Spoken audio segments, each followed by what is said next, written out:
Olá, olá, olá, olá, ouvintes, olá, internautas que acompanham a live da Rádio 9 de Julho todas as semanas. Aqui é o nosso programa Construindo Cidadania.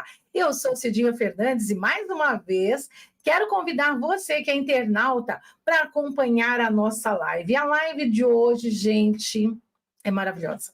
Tenho certeza que você vai amar, porque a gente vai falar de um assunto que todas as vezes a gente traz assuntos assim que são de interesse da população, mas esse aqui eu acho que é tão especial, tão bacana, que muita gente vai querer participar com a gente. Sabe por quê? Nós vamos falar de inclusão, né? E vamos falar de um tema aqui bem legal: catequese inclusiva. Inclusão na catequese de pessoas com TDAH, autismo, deficiência intelectual e síndromes infantis. Mas a gente vai além disso no bate-papo de hoje. Então, quero convidar você, que é internauta, a interagir com a gente, a bater papo, porque vai ser um assunto bem amplo, tá? E vai ser muito bacana a sua participação, você interagir com a gente. O programa vai falar sobre inclusão de pessoas com deficiência. E quando a gente fala de inclusão, a gente tem que lembrar que nossa igreja é chamada a ser uma comunidade inclusiva, certo? Que oferece amor, valor, respeito a todas as pessoas, dando oportunidade de desempenhar um papel na igreja e assim possa desenvolver os seus dons e talentos, porque todo mundo tem um. Incluir pessoas com deficiência em nossa igreja, às vezes, não é tarefa simples. A inclusão vai muito além de dar acesso. Ela envolve a capacidade das pessoas em lidar com aquilo que não conhece. Por exemplo, um dos motivos que levam algumas famílias a se distanciarem da igreja é a falta de pessoas preparadas para lidar com fiéis com deficiência, sejam eles crianças, adultos ou idosos. Os familiares, muitas vezes, sentem-se intimidados, talvez com medo de olhares tortos por conta do barulho do filho, né, de um parente com deficiência e tal, enfim. No entanto, nós cristãos somos chamados a ser sal da terra e luz do mundo, não é? E nesse sentido, nós devemos dar bom exemplo, vivenciando o Evangelho de Jesus. Por isso, devemos zelar para uma comunidade inclusiva, onde todos são tratados com respeito dentro de suas peculiaridades. Como eu disse, todo mundo tem um dom, né? Independente de sua deficiência, todo mundo tem um dom. O próprio Papa Francisco já pediu que as igrejas sejam mais inclusivas. E muitas vezes tem outra coisa, né? As famílias ficam em dúvida se o seu familiar com algum tipo de deficiência pode receber os sacramentos. Sobre isso que a gente vai falar hoje. Todo esse cuidado é essencial para que cada vez mais pessoas se aproximem de Jesus Cristo. Vamos falar sobre isso? Quer participar com a gente? Facebook, YouTube da Rádio 9 de Julho já à sua disposição para você bater esse papo com a gente, com os nossos convidados, que são maravilhosos. Vão trazer, assim, uma luz incrível para esse bate-papo. E eu quero que você que nos acompanha participe, faça perguntas, né, e nos ajude mesmo a esclarecer muita coisa aqui. Porque eu tenho a alegria de contar com a participação dela, que é religiosa das Irmãs Paulinas, diretora do marketing comercial da Paulinas Editora. Falando dela, irmã Ivonete Kirten. Oi, irmã! Bem-vinda, querida!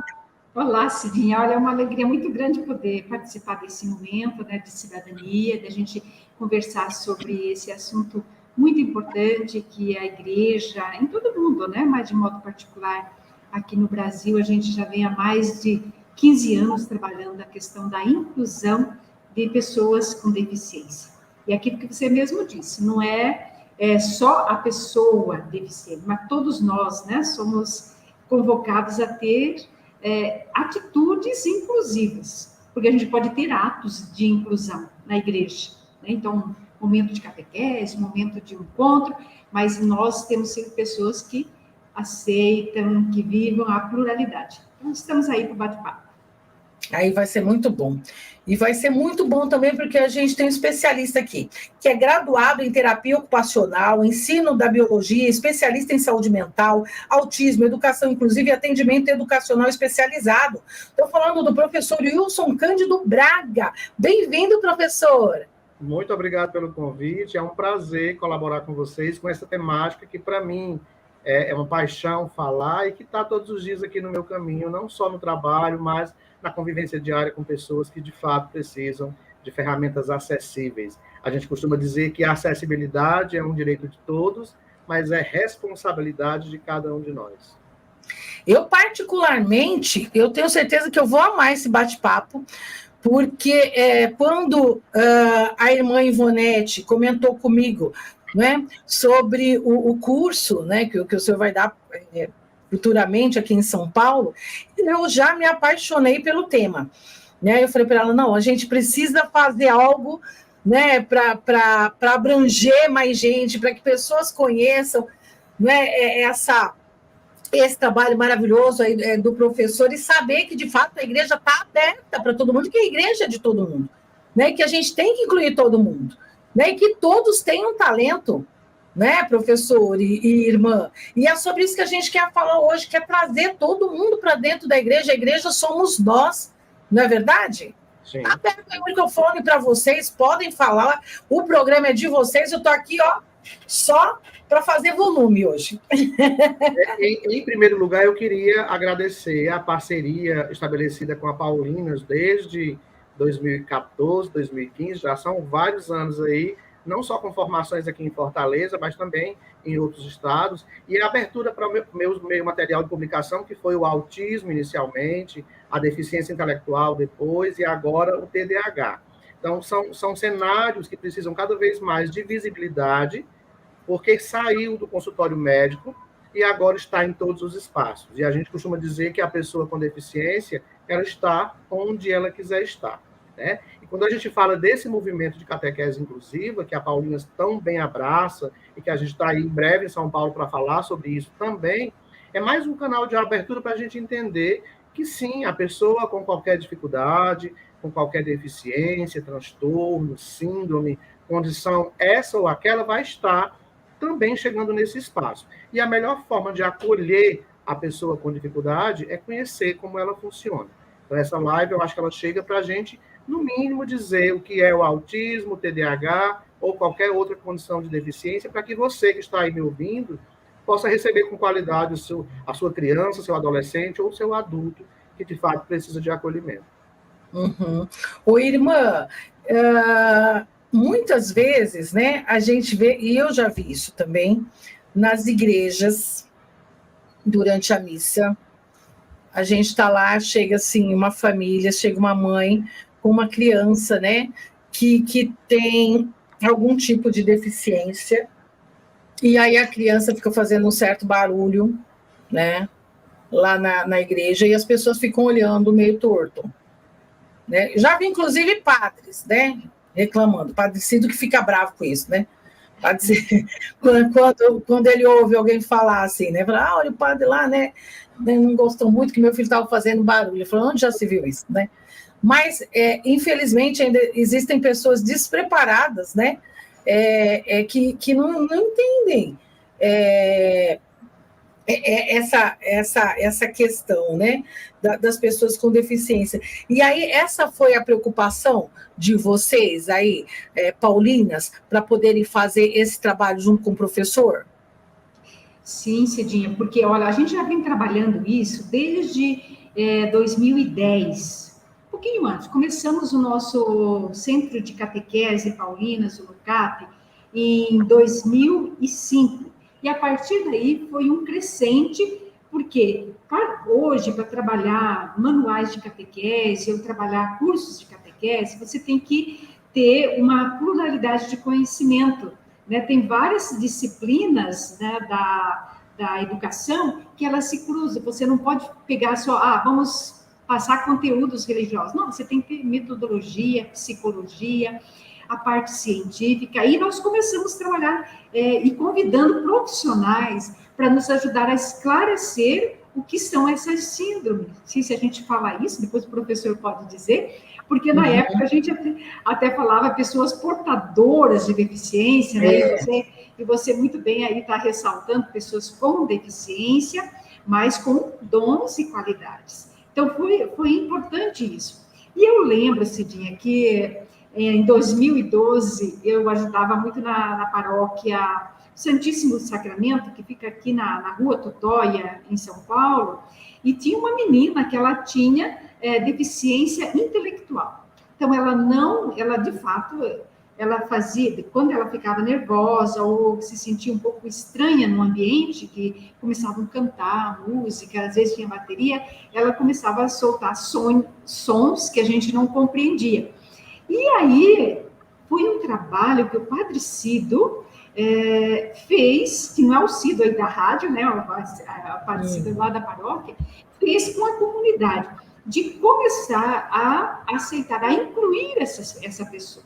Por isso que eu digo, né, na catequese, quando a gente trabalha, ou na pastoral, nós, em primeiro lugar, agentes de pastoral, temos que ser pessoas com espírito de inclusão, porque senão, de fato, a gente fica perturbado, né, porque às vezes a criança fica irrequieta, corre para lá, a mãe tem que ir atrás, ou essa jovem já era uma adolescente, então ela incomoda, mas o que é importante numa comunidade de fé é a experiência que as pessoas fazem de Deus. E uma das experiências mais fortes que nós devemos procurar é a inclusão, né? As pessoas, Deus ama, independente daquilo que a pessoa apresenta enquanto físico, mas ela tem o ser dela, né? É de Deus, é filho e filha de Deus. Então, a importância de a gente trabalhar, e a editora, ela tem essa consciência de trabalhar com pessoas deficientes, ou ajudar os agentes de pastoral a compreender esses sintomas, essas síndromes. Por quê? Para a gente poder, de fato, incluir as pessoas. E isso é muito bonito, né? A gente vai começando, porque daí a gente se torna pessoas com atitudes inclusivas. Eu digo isso porque eu sou aquilo que eu transmito, né? Eu posso ter, se eu tenho atos de inclusão numa comunidade, então sempre está faltando aquilo que nós chamamos a comunhão plena com as pessoas, né? E eu acho que o professor pode nos falar para nós, Cidinha, porque ele vem trabalhando desde 2010 e o ano passado ele teve uma experiência magnífica no Catequistas Brasil, né, onde ele falou para mais de 2.000 catequistas sobre a temática, né? Eu acho que essa experiência leva e dá know-how para o professor Wilson vir aqui mais uma vez e nos ajudar a compreender melhor essas síndromes. Se é assim que a gente pode chamar síndromes, né? Então, fale, professor, um pouquinho da sua experiência para nós. Eu vou primeiro falar de quatro chamadas que aconteceram aí nas falas da irmã e aqui no chat que eu estou acompanhando, tá? A irmã coloca que a criança, adolescente, após iniciar o movimento da música, ela se desconfortava. E aí a gente estava conversando anteriormente. Quando a gente fala de inclusão, a gente fala de acesso, permanência com possibilidade de sucesso para qualquer um de nós, seja uma pessoa com deficiência, com dificuldade, sem nenhuma deficiência, ou supostamente sem nenhuma deficiência, mas inclusão se destina a todos, independente da condição como esse todo se apresenta. Educação especial é um movimento de acesso, de ações e serviços para pessoas com deficiência, com autismo e altas habilidades, que é um público fechado, que está dentro desse espaço chamado de movimento de inclusão. Por isso, Política Nacional de Educação Especial na perspectiva inclusiva, né? Então, quando ela diz a criança se desconfortava assim que iniciava a música, a gente volta para aquela primeira premissa. Conhecimento é o primeiro passo para a inclusão. Talvez fosse uma criança com autismo, que a gente desconhecesse o autismo e que tinha desconforto sensorial auditivo a partir do barulho que a música provocava.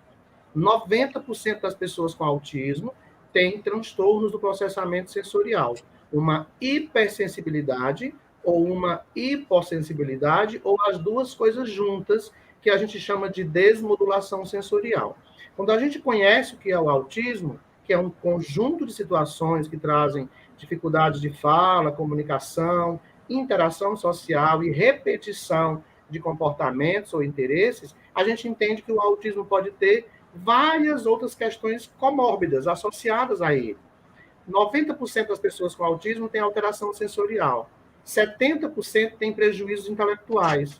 E assim a gente tem várias situações juntas do autismo que é preciso que a gente primeiro conheça para acomodar o nosso espaço e receber com qualidade essa pessoa que está ali, seja ela criança ou adulto. Alguém colocou aqui no chat assim, não tem um outro termo para substituir a palavra deficiência? Não. Deficiência é qualquer comprometimento de natureza física, intelectual ou sensorial que, junto com as barreiras não acessíveis do meio, faz com que a pessoa tenha dificuldade de acesso. Hoje, a questão da acessibilidade não está centrada na deficiência. Não sou eu que não tenho condições, é o meio que não me é acessível. Se eu tiver qualquer condição de dificuldade e o meio criar ferramentas de acesso, mesmo com as minhas dificuldades, eu vou conseguir chegar da forma que eu melhor posso chegar. É assim que a gente entende o movimento de inclusão. Ajustar espaços, ferramentas de comunicação, metodologias de trabalho, para que o outro, em sua condição diversa, possa ter acesso a tudo aquilo que é importante a ele, né? A outra questão que a irmã colocou aí é aquela criança que não fica quieta na sala de aula, ou na escola, ou durante a missa, ou na catequese tem que levantar o tempo inteiro, porque o corpo pede esse movimento. A gente hoje parece que só entende, enquanto deficiência, o autismo. O autismo ganhou uma dimensão de notoriedade tão grande que a gente não consegue mais identificar outros diagnósticos que não seja autismo. E aí a irmã inicialmente disse assim, as escolas estão percebendo o TDAH em maior evidência. TDAH existe desde 1750. Desde sempre existiu o TDAH. E a pergunta é, quantas pessoas com TDAH não se perderam no caminho? 25% das pessoas com TDAH abandonam a escola antes de concluir o ensino médio, por falta de olhar acolhedor, por falta de um olhar que dê a ele a possibilidade de permanecer mesmo com suas dificuldades. Se eu sei que a pessoa com TDAH tem déficit de atenção, tem impulsividade em suas ações, tem uma inquietação motora, por que não pedir para essa criança de vez em quando levantar, que o corpo está pedindo movimento, ir lá fora fazer um recado, buscar alguma coisa, vir aqui para ajudar o colega. Isso são pequenos ajustes que dependem de uma única ação, atitude. A gente tem falado de acessibilidade como sendo rampas, elevadores, portas largas para o cadeirante, ferramentas de ordem estrutural. Quando, na verdade, hoje eu digo, pouco me importa se lá na Livraria Paulinas tem uma rampa. Se não tiver, e alguém tiver atitude para ir lá fora ajudar o cadeirante a subir, é muito mais acessível do que ter uma rampa e não ter ninguém com esse olhar de acolhimento. Acolhimento à pessoa com deficiência está baseado na nossa atitude. Chegou um aluno com qualquer dificuldade, chegou um catequista com dificuldade, qual é o meu papel inicial? Qual é a dificuldade que ele tem, mãe? Ele tem autismo? Eu vou estudar sobre autismo. Eu vou estudar sobre deficiência intelectual. Para que eu possa, no mínimo, ter ferramentas no meu trabalho que façam com que aquela criança fique permanecendo naquele espaço e tendo qualquer sucesso. A gente vai ter no futuro uma geração de pessoas não deficientes menos capacitista e de pessoas com deficiência que vai estar em todos os cenários de trabalho porque foram oportunizadas a isso. TDAH é hoje um dos quadros diagnósticos em maior evidência que ainda não ganhou percepção por parte das escolas, por exemplo. A gente acha que autismo é muito, temos no Brasil 6 milhões de pessoas com autismo, ok. Multiplica isso por 13. TDAH é 13% dos alunos em idade escolar. E só em 2021 foi criada uma lei, que é a Lei 14.254, que faz com que a escola identifique cedo, encaminhe cedo e crie ferramentas de trabalho para que o TDAH continue avançando nesse espaço. E até agora a gente está cobrando por essa lei na prática e ela ainda não aconteceu. Pode falar, fazer uma pergunta. Como que a gente vai identificar uma criança com TDAH? Porque, às vezes, né, o senhor está falando aqui uma coisa que eu até anotei aqui, falta o olhar do cuidado, né? Porque, assim, a gente se preocupa muito com essa questão atualmente estrutural, porque também é lei. Sim. Né? Então, você se preocupa com a questão estrutural, rampa, isso, aquilo, outro, tal, porque é a lei, porque senão eu sou multado. Sim, certo? sim. Né? Senão vai pesar no meu bolso. Isso. Mas e um olhar cuidadoso, amoroso, de me colocar no lugar do outro? Empatia. Né? A empatia. Então, eu fico pensando nessa questão do TDAH, porque é muito fácil você olhar e criticar, né? Porque o outro é isso, a criança é aquilo, ou o adulto, aquilo outro e tal, olhar torto, como a gente leu aqui no texto inicial, olhar torto, eu não estou gostando disso, né? E criticar. Mas como que eu vou ter esse olhar mais cuidadoso e perceber que tem algo errado ali para eu poder ajudar, né? Poder fazer algo em favor dessa criança ou desse adulto, né? Como preparar a pessoa para cuidar, para atender, né, de uma forma adequada, né? Essa pessoa com este tipo ou outro de deficiência, o professor. A primeira questão é a gente acabar com esses mitos enraizados sobre qualquer condição de deficiência, de achar que é culpa de alguém ou de querer culpabilizar para justificar comportamentos. Primeiro, TDAH não é falta de educação familiar. TDAH não é um comportamento que o outro tenha porque quer chamar a atenção. Nem toda criança com TDAH tem hiperatividade. E nem toda pessoa hiperativa tem TDAH. É uma confusão, né? Nossa senhora, Eu explico já já. A primeira condição que a gente vai entender é que o TDAH, assim como o autismo, a deficiência intelectual, os transtornos de aprendizagem, os transtornos motores, os transtornos da comunicação, são hoje considerados transtornos do neurodesenvolvimento. Eles já são percebidos nos primeiros anos de vida, e são avaliados a partir de escalas médicas específicas, como o DSM-5, que é o Manual Diagnóstico e Estatístico dos Transtornos, Dificuldades e Deficiência, e o CID-11, que é a classificação internacional de tudo que a gente entende como doenças, dificuldades, transtornos. Então, o TDAH ele começa a ser percebido a partir dos 4 anos de idade. Aquela criança que não consegue ficar sentada, quando se espera que ela fique sentada por um tempo X, que interrompe os outros enquanto fala, que perde o foco de atenção com facilidade, que é facilmente irritada, que mesmo numa atividade relaxante, ela está se balançando o tempo inteiro, batucando ou cantarolando, que começa uma coisa, abandona, e começa outra e abandona, e vai procrastinando, vai deixando para depois. A gente tem muito adulto assim que não foi diagnosticado. Então, essa criança começa a ser percebida desde os 4 anos de idade, a partir de pelo menos 6 sintomas da desatenção, da impulsividade e da hiperatividade. E tem 3 tipos de TDAH. O TDAH do tipo desatento, esse é o mais difícil de ser percebido, porque ele é só predominantemente desatento, ele é muito mais frequente em mulheres, e ela está bem quietinha, sentadinha, ela passa despercebida, porque ela está e o foco de atenção lá fora, e daqui não aprendeu nada, porque não está conseguindo se envolver nesse momento. Ela passa despercebida. A gente brinca e diz assim, esse é um excelente aluno, não dá trabalho, está bem quietinho. O TDAH do tipo misto é aquele impulsivo e hiperativo. Ele tanto é inconsequente e age sem pensar, como ele tem uma agitação motora recorrente. E o terceiro tipo, ele é combinado, é o combo, é desatento, impulsivo e hiperativo. São esses 3 tipos que vão ser classificados. Porém, é importante observar, esses sintomas do TDAH, ele tem que ser percebido em 2 ou 3 ambientes diferentes. Não pode ser só na escola, se em casa ele é quieto e na rua ele é quieto. Ele é o mesmo comportamento em 2 ou 3 ambientes diferentes. Esses sintomas têm que ter uma persistência de mais de 6 meses de apresentação, e esses sintomas têm que causar prejuízo, sofrimento a ele e a quem está no seu entorno. Isso é o primeiro ponto para você levar para um encaminhamento neuropediátrico, para uma avaliação e fechamento do diagnóstico. Diga, Cidinha.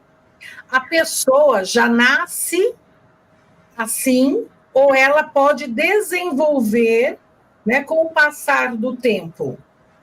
A pessoa com autismo, com TDAH, com dislexia, ela já nasce com essa condição. É um transtorno de funcionamento cerebral que tem um componente genético parental muito forte, ou acontece durante o processo de gestação a partir da interferência de fatores ambientais. Ninguém vira TDAH.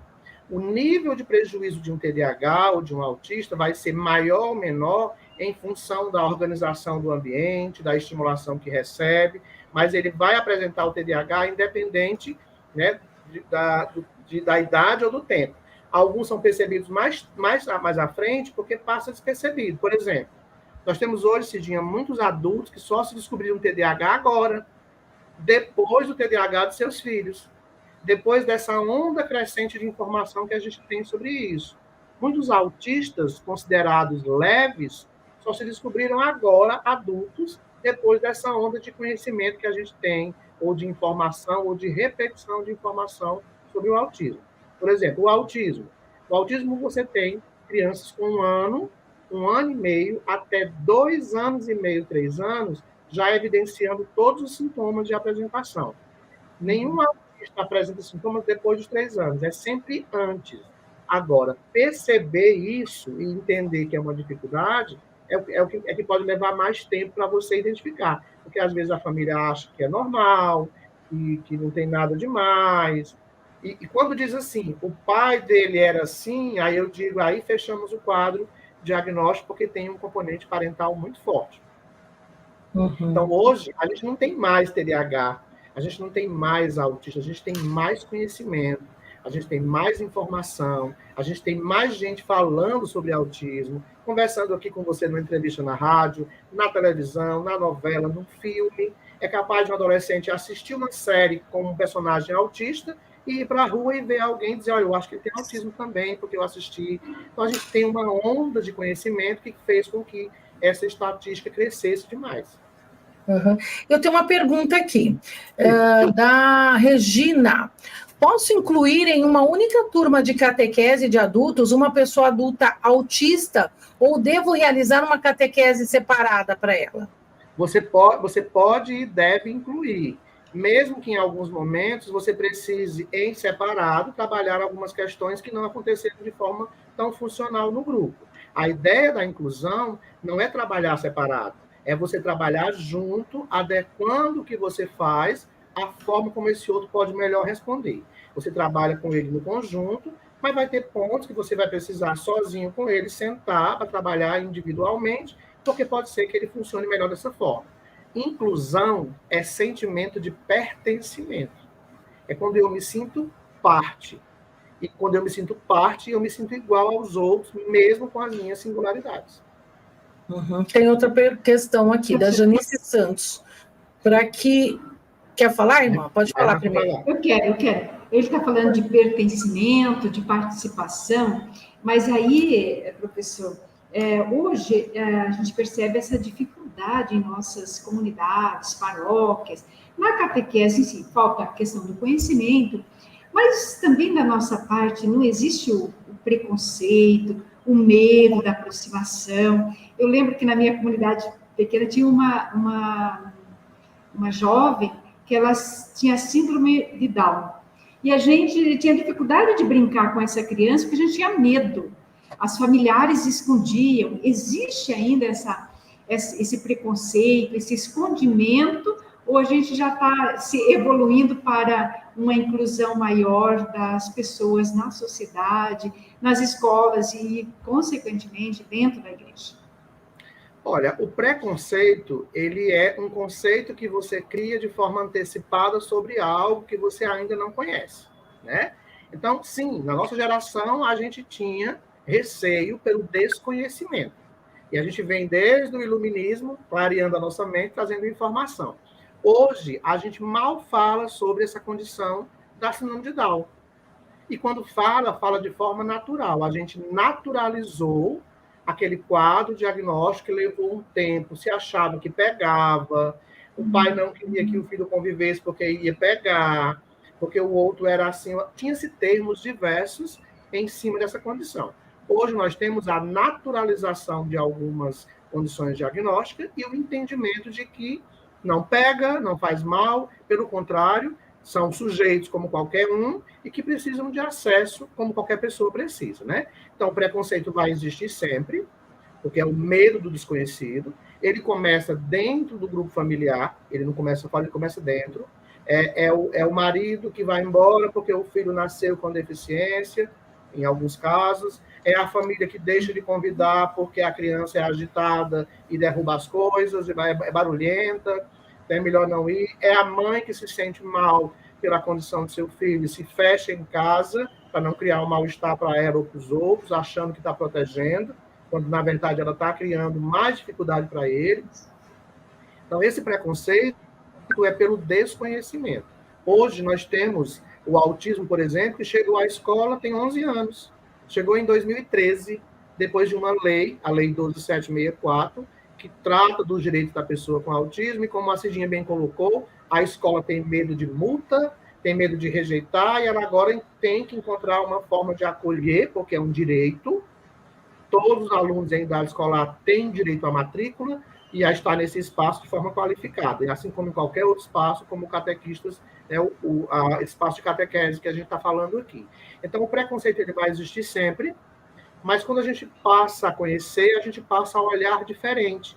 Naquele dia que eu estive no evento de 2023 falando sobre inclusão e autismo, lá embaixo, na hora do almoço, eu fui abordado por vários catequistas agradecendo, porque ia voltar com um outro olhar, ia voltar de uma forma diferente para ver os seus alunos com deficiência, porque agora o conhecimento abriu a cabeça delas para um novo movimento, né? Então, essa possibilidade de modificar o não entendimento sobre algo, desfazendo o preconceito, é o que a gente tenta fazer quando leva palestra. Eu gosto de dizer assim, autismo, TDAH, deficiências não são doenças, portanto, não tem cura. Preconceito é desinformação e tem cura. Quando a gente conhece, a gente olha de forma diferente. Quando a gente olha de forma diferente, a gente acolhe. E quando a gente acolhe, a gente faz com que o outro se sinta parte, mesmo fazendo de forma ajustada a forma como ele pode melhor funcionar. E uma família que vê o seu filho ser recebido de forma qualificada na igreja, na escola, em qualquer local, ela se sente bem e ela se sente pronta a voltar e a melhorar cada vez mais esse movimento. Nós temos hoje um movimento muito forte de famílias. Tudo que está acontecendo de inclusão é graças a esse movimento familiar, que fez com que políticas acontecessem, que nós vivemos num país onde tem que ter lei para tudo, e ainda assim se questionam as leis, né? Mas esse movimento é graças a essa família que tem buscado cada vez mais disseminar a informação. É a obrigação da mídia divulgar sobre esse tema. Está lá na Lei 12.764 do autismo, para que assim a gente naturalize e o preconceito possa ser minimizado. Olha, tem uma pergunta aqui da Sueli. Quando a criança está na catequese, existe o preconceito por parte de um dos pais, como podemos ajudar na inclusão? Primeiro, é importante mostrar para a família que a gente não tem mais tempo para sensibilizar o outro a aceitar quem tem qualquer diferença. Na verdade, a gente precisa conscientizar o outro da importância que se tem de dar a qualquer sujeito o direito que lhe pertence. Então, esse trabalho de colocar o outro na condição, né, de estar no meu lugar, nessa capacidade de empatia, ela é muito importante. Eu costumo perguntar nas minhas palestras assim, e se fosse você? E se fosse com seu filho? O que você gostaria que a igreja fizesse para recebê-lo? Você acharia correto que a igreja não recebesse seu filho porque ele tem autismo? Falta, como a Cidinha colocou lá no início da fala, esse colocar-se no lugar do outro. É tão importante para a criança com deficiência estar aqui, como para o seu filho aprender a conviver com ela e com as deficiências. Nenhuma criança tem preconceito quanto à condição de deficiência do outro. E quando isso acontece, é a repetição de uma fala dos pais ou de um adulto que ele acabou absorvendo e está levando para esse espaço. As crianças tratam, até ajudam a conduzir aquela criança em suas dificuldades, elas se sentem bem colaborando. Mas quando dizem, eu não vou brincar porque ele é preto, porque ele é pobre, porque ele tem uma deficiência, é porque ela ouviu em algum lugar alguém dizer isso, e ela está apenas repetindo uma fala que não foi criada na cabeça dela. Ninguém nasce com preconceito, né? Ninguém nasce com preconceito. Aprende a ser assim, né? Aprende com o tempo. O Alexandre Almeida, fiquei muito feliz, pude catequizar um homem com deficiência intelectual muito grave, nível grave, e encaminhá-lo também a uma escola inclusiva, uma que trabalha, né, com inclusão. Isso é legal também. O Alexandre mostra que é possível, sim, mesmo com alguém com um nível cognitivo bem grave. Ele acabou de confirmar o que a gente está dizendo. Apesar das dificuldades intelectuais, a pessoa com deficiência pode. Mas, para isso, eu preciso de alguém que oportunize, que crie possibilidades. A Janice, para que haja este ajuste, é necessário conhecimento maior sobre o tema, e não é algo muito comum, formação a respeito, principalmente para catequistas. Por isso que a gente está trazendo o professor aqui, né? E por isso que vai ter um encontro lá nas Paulinas, que até o final do programa a gente vai trazer todos os detalhes, né, a respeito. E ainda digo mais, Cidinha, e você pode ir no meu canal no YouTube, tem 600 vídeos falando sobre todos esses temas, que você pode assistir, ainda pode ser certificado, que a gente trabalha com formação online, né, gratuita, com taxa simbólica de participação. Olha, Cidinha, eu não aceito mais que a gente diga assim, eu não faço porque eu não sou capacitado. E a pergunta que eu faço é, e qual o seu interesse em se capacitar? Busque. Chegou um aluno com uma síndrome X, procure entender o que é essa síndrome X. A família, quando recebe uma pessoa com deficiência em casa, ela não foi preparada para isso. E ela vai buscar esse preparo todos os dias. O professor tem que entender em sala de aula que ele também precisa buscar por esse preparo todos os dias. É importante receber formação? Sim, mas é importante buscar por ela também. É verdade. Tem mais aqui, olha. Deixa eu ver. Então, tem um monte aqui. Deixa eu achar aqui. Tinha um aqui que eu tinha separado. Aqui. A Hilda diz aqui, meu filho foi diagnosticado com autismo leve aos 30 anos. 30 anos. Foi uma longa jornada para chegar a um diagnóstico preciso. Pois é, Hilda, quanto mais brando for os sintomas do autismo, mais difícil é o fechamento do diagnóstico e mais fácil é o seu filho receber rótulos diversos, menos a compreensão de que ele tem uma condição particular que precisa de um olhar de acolhimento. É importante isso. Tem mais aqui. E a questão do negacionismo de alguns pais em relação ao TDAH, mesmo com comportamento bem específico, os pais atribuem o comportamento a uma fase passageira, professor. Vamos lá. Para qualquer condição de deficiência ou dificuldade dentro do contexto familiar, a família vive 3 momentos importantes. Primeiro capítulo desse livro, tá? Primeiro capítulo aqui. Negação, adaptação e aceitação. Não é só o negacionismo no sentido de não querer aceitar, é ainda não compreender que aquilo é real, que chegou para você e que precisa que você lide com isso. É importante que a gente trate essas emoções com respeito e sensibilidade. Por quê? Ninguém planejou ter um filho com deficiência. Ele chegou. E essa mãe e esse pai que receberam um filho com uma dificuldade qualquer, ela precisa viver o luto pela morte do filho que foi planejado, para chorar por esse filho que não chegou, dando espaço para o filho que é real. Quando ela vive essa negação, não é só não querer aceitar, é ainda não saber administrar esse movimento. Por isso que ela vai dizendo que é passageiro, que não está acontecendo com ela. Até chegar na adaptação e aceitação, pode ser um movimento muito sofrido. Cidinha, a pergunta que eu mais faço é: quem cuida de quem cuida? Sabe que eu já fiz um programa desse aqui na rádio, sabia? Importante. Oi? Eu já fiz um programa desse aqui no Construindo Cidadania. Quem cuida de quem cuida? Recebe, às vezes, do médico um diagnóstico frio. Tem médicos que explicam as dificuldades, explicam as possibilidades, e tem médico que tira a esperança da família sobre qualquer investimento. Então, a gente nem pode alimentar falsas expectativas e nem pode retirar da família a esperança em apostar para ver seu filho evoluir.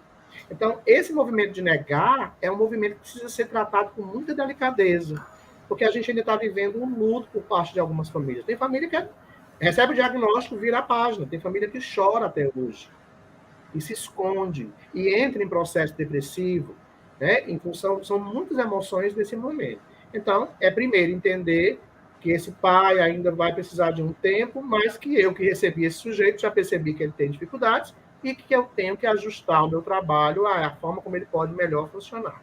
E aí trabalhar com esse pai para ele buscar um entendimento maior, né, para esclarecer qualquer dúvida e passar a seguir em frente, porque a vida segue e não se pode ficar parado em função desse negar que é natural e aceitável em qualquer família. Cidinha, eu gostaria de interferir um pouquinho, fazendo uma questão para o professor, porque nessa semana saiu uma pesquisa de que no Brasil tem mais, na população, proporcionalmente, mais idosos do que crianças.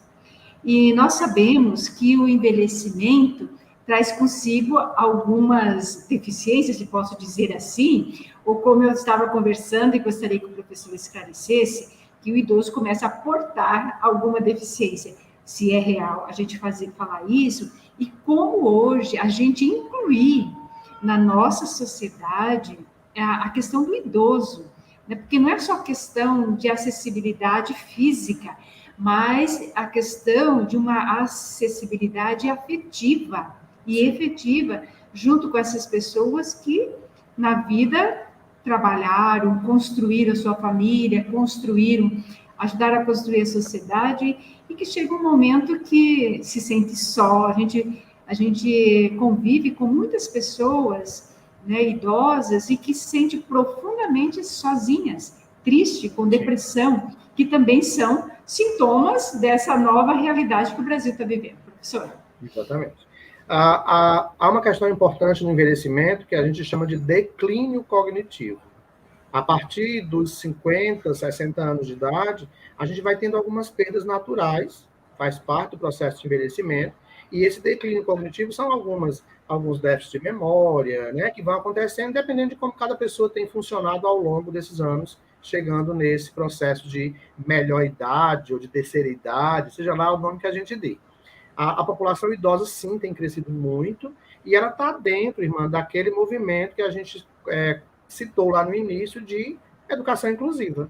Inclusão se destina a todos, né? A pessoa com deficiência, ao idoso, ao índio, ao remanescente quilombola, a pessoa que não teve a oportunidade de estudar e agora, depois de adulto, voltou a estudar, ao branco, ao negro, né, ao gordo, ao magro, a quem quer que seja. E o idoso não fica fora desse conjunto.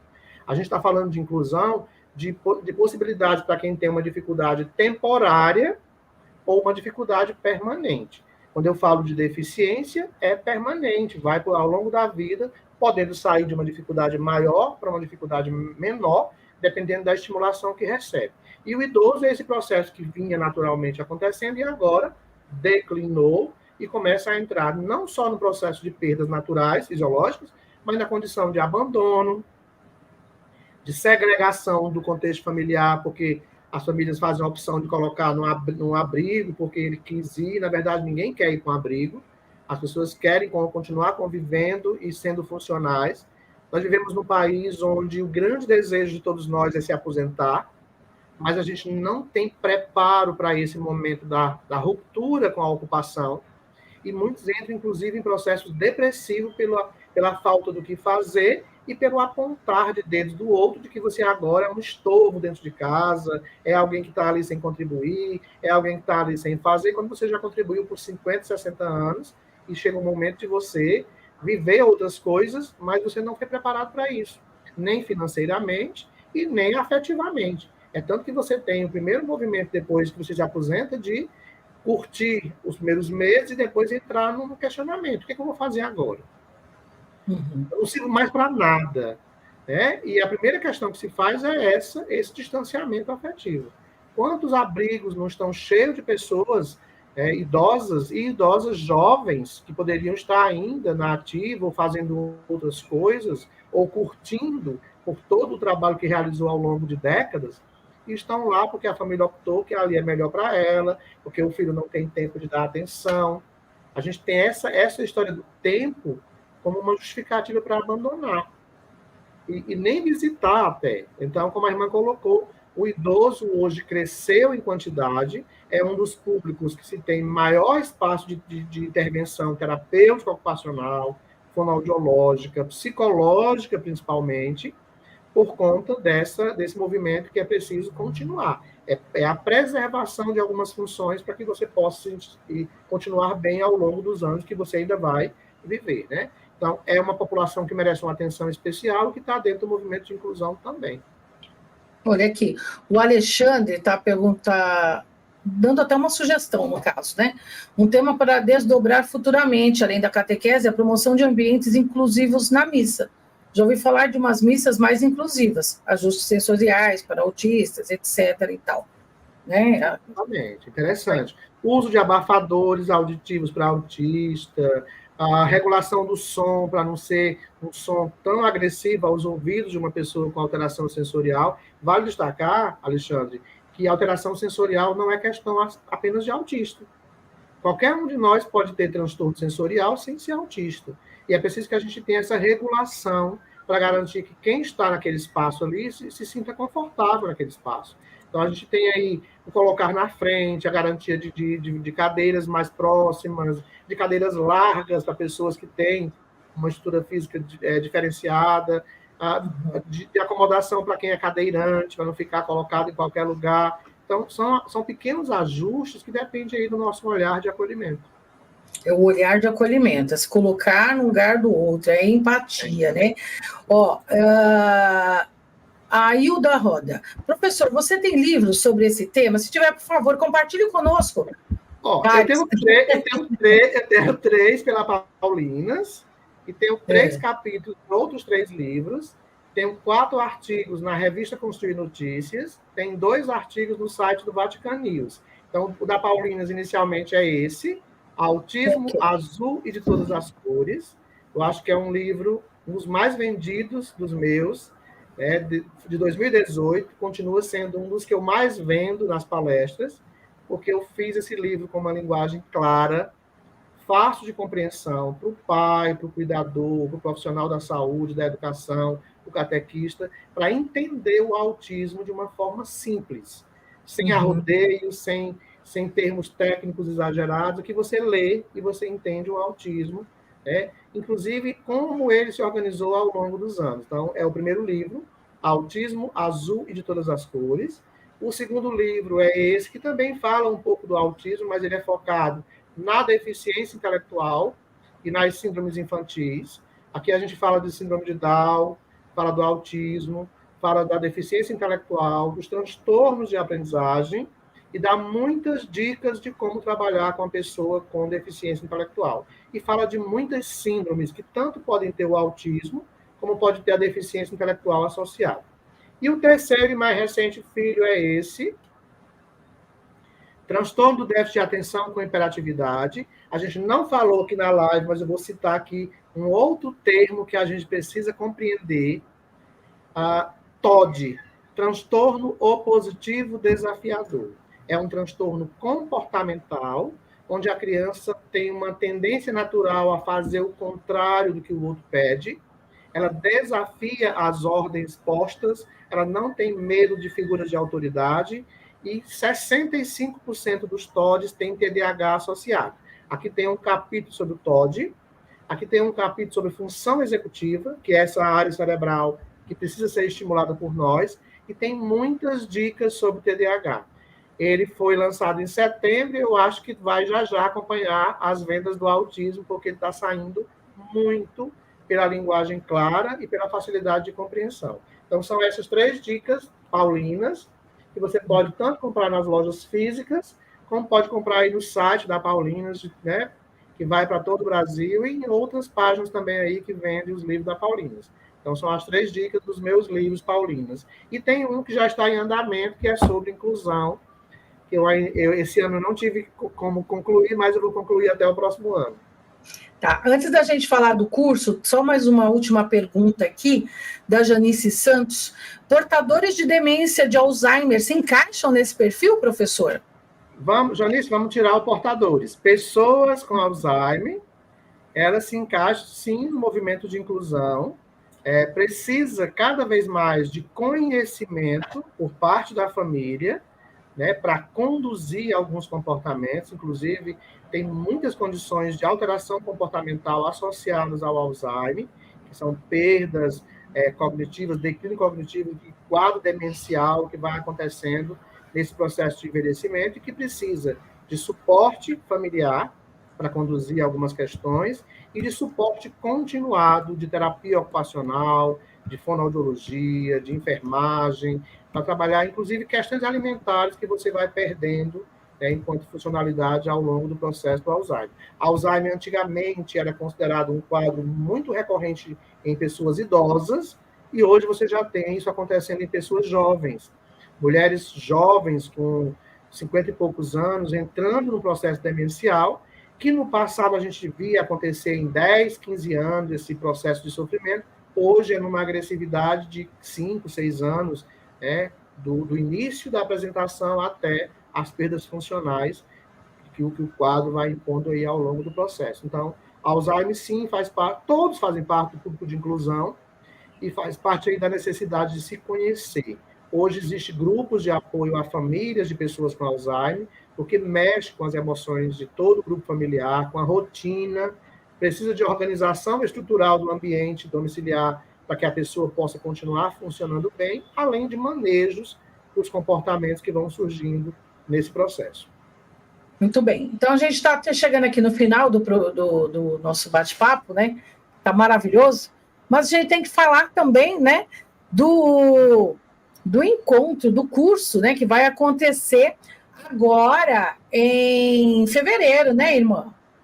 Isso a irmã tem uma lista aí para mim de coisas, vai, irmã?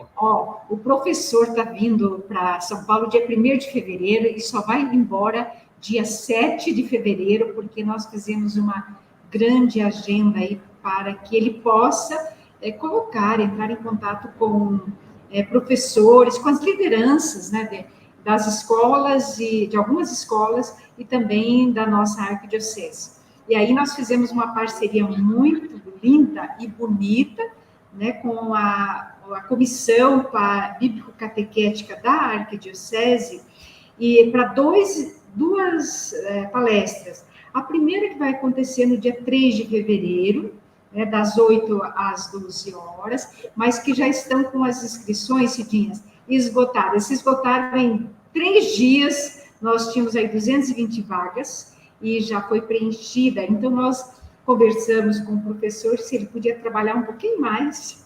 E aí, ele cedeu que ele pode fazer a palestra no dia 6 à noite, a partir das 19h30. Nós estamos aí com as inscrições abertas. Não tem muitas, né? Não tem que correr atrás, né? As pessoas podem escrever, tem aí o folder, mas quem quiser informações, eu vou dar um telefone, que daí a gente manda o link próprio para a inscrição, que está sendo feita pela internet. O telefone é 11 9 4569 2892. Né? Então, repete, por favor. 9 4569 2892. E aí a gente encaminha diretamente o link para as pessoas poderem acessar a página, já fazer e reservar a sua inscrição. E é importante porque, como quem esteve na live, quem vai ter acesso a ela, sabe que o professor vai trabalhar essas questões de modo bem prático, né? Interagindo com o público, incluindo, né, usando o termo, incluindo o tema, as pessoas dentro do tema e as obras que vão estar disponíveis. Mas é importante que, não só para pessoas que são relacionadas ou estão na catequese, lógico, nós estamos direcionando porque A Comissão Bíblico-Catequética da Arquidiocese está preocupada com essas questões. Nós precisamos incluir e capacitar os agentes para poder ajudar as crianças nessa experiência que fazem do transcendente, da fé, de inclusão na comunidade de fé, porque elas podem dar um contributo muito grande. Sabe, Cidinha, às vezes a gente fica assim preocupado de incluir, mas no momento que esse processo que é de forma natural, né, nós vamos nos convertendo para as pessoas com deficiência e vice-versa, acontece aquilo que Jesus fez no seu tempo. Ele incluiu as pessoas, ele incluiu os doentes e todas aquelas pessoas que com alguma deficiência o procuraram. Então, esse é um objetivo da Arquidiocese e da Paulinas, ao fornecer esses 2 momentos aqui em São Paulo, além dos momentos que ele vai fazer em 2 colégios e também em Aparecida. Mas a inscrição que está aberta é para o dia 6/2, e as pessoas podem já se inscrever, tem 220 vagas também para esse dia. Muito bem. Olha, eu quero muito agradecer a participação de vocês, né? Foi muito bom tê-los aqui conosco nesse programa, né? Quero agradecer muitíssimo, aprendi muito, viu, professor, com o senhor, né? Quero agradecer a irmã Ivonete por essa dica maravilhosa, né, em trazê-lo aqui no nosso programa. Muito obrigada, irmã. A irmã que é parceira nossa, Paulinas, né? Faz parte aqui da Rádio 9 de Julho, a nossa parceira aqui de longa data. A irmã Ivonete, que é uma querida, né, de todos nós. E eu gostei muito, viu? Aprendi muito, fico muito grata. E quero novamente, assim que possível, né, bater um novo papo aí com o professor, porque eu acho que a gente tem muito o que aprender.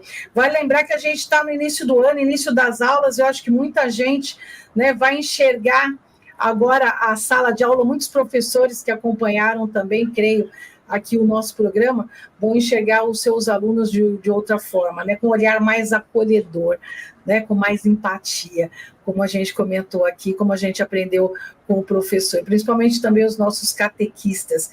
E está feito aqui, renovado o convite, né, para que participem desse curso que vai acontecer aí, olha, no próximo dia 6, né? Está feito o convite, tem aí já o telefone que a gente já colocou aqui na tela, né? Para mais informações, quem quiser, né, participar, vai lá, liga 11, que é o código aqui de São Paulo, 94569-2892. Tá? Quem não conseguir pegar aí os dados, entre em contato aqui com a Rádio 9 de Julho, que a gente passa todas as informações. E o povo aqui, ó, que está na nossa live, agradecendo mesmo, assim como eu, porque foi de fato muito esclarecedor. Mais uma vez, muito agradecida. Obrigada, Cidinha. Eu agradeço o convite e me coloco à disposição para um outro momento, para a gente conversar de forma mais pontual, para a gente tentou falar de várias condições diagnósticas, né? Não dá tempo de falar de tudo, mas fico à disposição, né? E convido já a seguir a minha página lá no YouTube, que é o Wilson Cândido Braga, que é um canal cheio de possibilidades aí para vocês assistirem, e a minha página no Instagram, onde eu divulgo tudo, que também é o Wilson Cândido Braga. E estou à disposição aqui para o que precisarem, é só recorrer, que eu respondo com o maior prazer. Muito obrigada, irmã. Obrigada, Cidinha, por esse espaço. E vamos continuando, né, a parceria aí durante o ano, porque é importante, né, a gente ajudar no esclarecimento, né, aliás, proporcionar espaço para que as pessoas possam ter acesso a essas informações. Muito agradecida. Gente, a gente encerra por aqui o nosso programa, viu? Mas semana que vem tem mais bate-papo legal aqui na nossa live do Construindo Cidadania. Lembrando que esse programa você acompanha pelo rádio também, viu? Neste sábado, às 5 horas da tarde, pelo rádio e pelo site da Rádio 9 de Julho, o aplicativo ArcSP, e com reprise no domingo, às 20 horas. E vai ficar à disposição aqui nas nossas redes sociais para você compartilhar. Mais uma vez, muito agradecido e bom final de semana aí para todo mundo. Um abraço. Continue com a programação da 9 de Julho.